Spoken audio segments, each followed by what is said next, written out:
Assalamualaikum warahmatullahi wabarakatuh. Saya Nabila Ifa Karima, NIM 9 dari Psikologi 6A akan mempresentasikan materi yang berjudul bentuk intervensi dalam psikologi.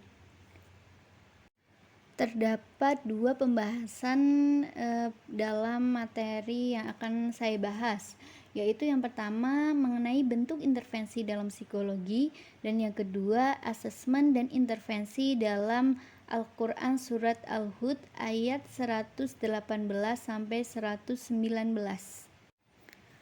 Baik, yang pertama saya akan membahas mengenai bentuk intervensi dalam psikologi. Sebelum saya membahas mengenai bentuk-bentuk intervensi dalam psikologi, terlebih dahulu saya akan menjelaskan mengenai pengertian intervensi. Intervensi merupakan suatu kegiatan yang dilakukan secara sistematis dan terencana berdasarkan hasil asesmen untuk mengubah keadaan seseorang, kelompok, maupun masyarakat yang menuju kepada perbaikan atau mencegah memburuknya suatu keadaan atau sebagai usaha preventif maupun kuratif. Selanjutnya ada bentuk intervensi dalam psikologi. Terdapat 3 bentuk intervensi dalam psikologi. Yang pertama ada intervensi individual, yang kedua ada intervensi kelompok, dan yang ketiga ada intervensi komunitas. Yang pertama ada intervensi individual. Intervensi individual merupakan terapi yang berfokus pada hubungan interpersonal. Intervensi individual terbatas pada interaksi dua orang antara klien dan terapis. Intervensi individual merupakan kegiatan psikoterapi yang melibatkan seorang ahli terapi yang menjadi penolong bagi kliennya yang mengalami masalah tingkah laku, kualitas hidup, dan lain-lain. Psikoterapi individual digunakan untuk mendiskusikan dan menyelesaikan masalah yang dihadapi dengan melibatkan interaksi antara seorang ahli terapi dan klien. Berikutnya ada intervensi kelompok.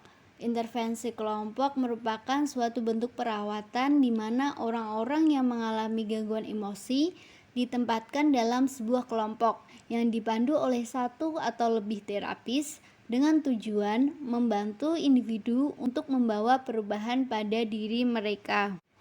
Terapi kelompok ini merupakan salah satu aplikasi prinsip yang berdasarkan terapeutik ke dalam satu individu atau lebih secara bersamaan untuk mengklarifikasi konflik psikologi mereka sehingga mereka dapat hidup dengan normal.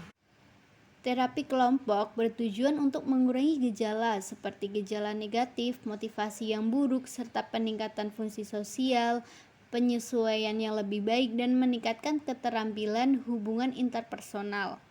Kebanyakan intervensi ini sangat menekankan kepada interaksi interpersonal. Artinya, kebanyakan bentuk intervensi kelompok memanfaatkan fakta bahwa pengalaman intervensi kelompok itu sendiri didasarkan pada interaksi dengan orang lain. Di dalam intervensi kelompok, seorang klien membentuk hubungan bukan hanya dengan seorang terapis saja, akan tetapi juga dengan orang lain yang ada di dalam ruang intervensi. Jadi, intervensi kelompok melibatkan respon interpersonal yang lebih besar. Selanjutnya ada intervensi komunitas. Intervensi komunitas merupakan terapi yang melibatkan komunitas untuk merubah perilaku, pikiran, dan perasaan komunitas terhadap masalah yang terjadi di dalam komunitas tersebut. Terapi ini menggunakan pendekatan psikoedukasi, memberikan pendidikan, pelatihan keterampilan bangunan, dan dukungan untuk mereka yang beresiko atau sudah mengalami. Terdapat dua konsep yang sangat melekat pada pendekatan psikologi komunitas, yaitu pencegahan dan pemberdayaan. Pencegahan gangguan jiwa ini bertujuan untuk menghemat biaya perawatan penderita, sedangkan pemberdayaan manusia dalam masyarakat bertujuan untuk mempertahankan kesehatan dan mencegah penyakit jiwa.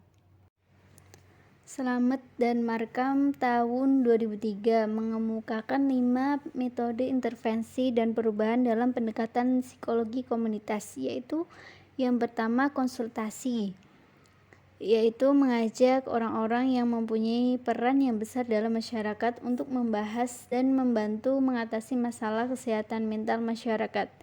Yang kedua, mengadakan layanan masyarakat sebagai pengganti layanan rumah sakit, tempat penitipan sementara bagi penderita gangguan jiwa menahun. Yang ketiga, intervensi krisis, misalnya memberi bantuan dan dukungan kepada orang-orang yang dalam keadaan stres akut agar terhindar dari gangguan yang lebih parah dan menahun. Lalu ada intervensi pada usia dini. Ini banyak dilakukan di Indonesia, misalnya program ibu bayi dan balita. Dan yang terakhir, mengembangkan berbagai pelatihan, yaitu upaya pemberdayaan masyarakat dapat dilakukan dengan membuat tulisan singkat tentang upaya cepat untuk mengatasi berbagai keadaan darurat psikologis, misalnya mengatasi kecemasan. Selanjutnya, saya akan membahas mengenai asesmen dan intervensi dalam Al-Quran Surat Al-Hud ayat 118 sampai 119.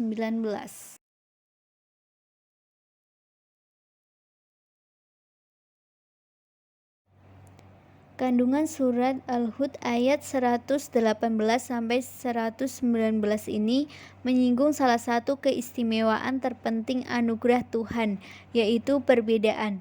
Setiap orang mempunyai sifat, karakter, ketertarikan, dan cara berpikir masing-masing. Sebagai bagian dari sebuah kelompok berbangsa dan bernegara, sebut saja Indonesia misalnya. Masing-masing rakyatnya mempunyai suku, adat, tradisi, bahasa, dan keyakinan atau agama yang berbeda-beda.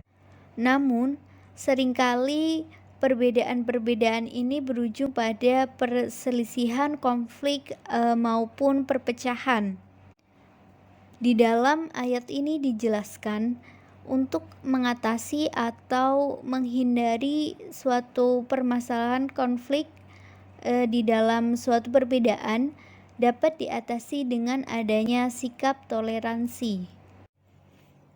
Asesmen berdasarkan surat Al-Hud ayat 118 sampai 119 yaitu asesmen komunitas atau community assessment.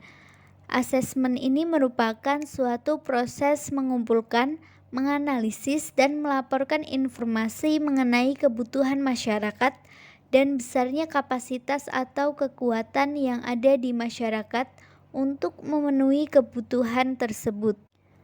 Asesmen komunitas dapat berbentuk formal dan informal. Yang berbentuk formal yaitu data demografis, survei, key informant interview, focus group discussion, fungsi masyarakat, dan atau rapat.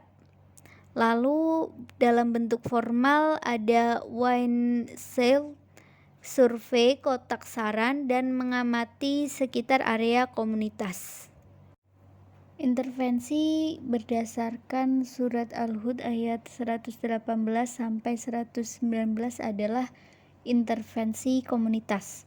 Intervensi komunitas yang dapat dilakukan adalah dengan menggunakan pendekatan psikoedukasi, memberi pendidikan, pelatihan keterampilan bangunan, dan dukungan.